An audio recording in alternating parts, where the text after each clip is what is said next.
Hi everyone, this is Payman from Deep Learning. Today we're going to start our lesson with one very simple thing that is mostly ignored in English classes, and that is storytelling. Storytelling is a very important way of learning a language and becoming fluent in it.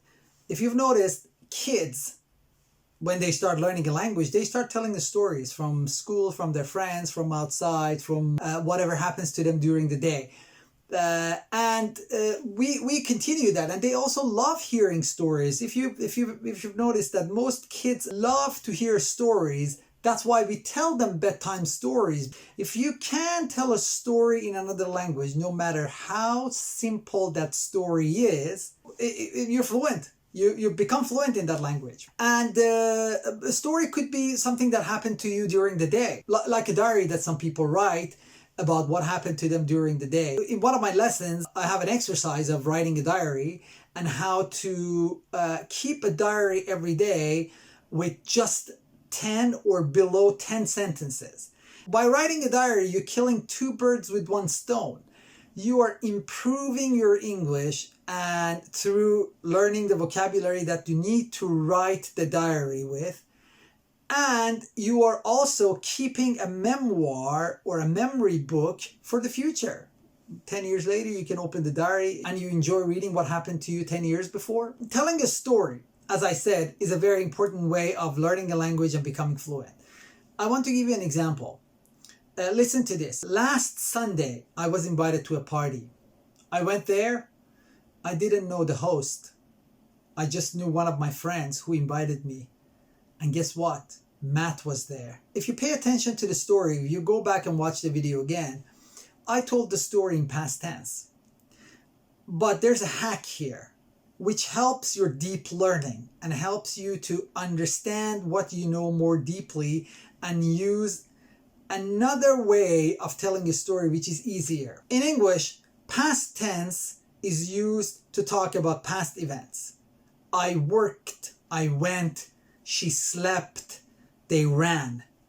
And present tense is used for what happens every day or a routine. I sleep, she goes, they work. In English, you can tell a story that happened in the past using present simple. Isn't that interesting? For example, the same story. Last Sunday, I was invited to a party. I go there, I don't know the host. I just know one of my friends who invited me. And guess what? Matt is there. So we switched from past to present to tell a story that happened in the past, and in English is meaningful. And present tense is more familiar than past tense, because first we learn present tense when we learn a new language. Then we learn how to tell a story in the past, which is the beginning of storytelling. And one more thing, if you've noticed, I didn't use even one hard word to tell my story in the past. My point is to tell you that you can use the simplest words that you already know to tell a compelling story in the past, which is clear and easily understandable by a native speaker. So please watch this video again, go back, watch it 2 or 3 times, and leave your comments in the comment section below. Tell me what you think and ask me questions. I will integrate your comments in my next videos, and I'm sure that your comments will make my videos more interactive and more interesting and fun. And now it's time for today's idiom of the day.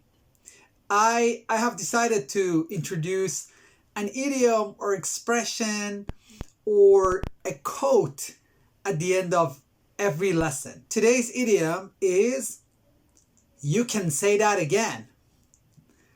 You can say that again is used as an expression to agree with what somebody has said. Listen to this example. I think hard work is necessary for success. You can say that again. Please subscribe to my channel, press the bell button, and share this video with your friends or anyone who's interested in learning English. Thank you very much for watching. Stay healthy and shine.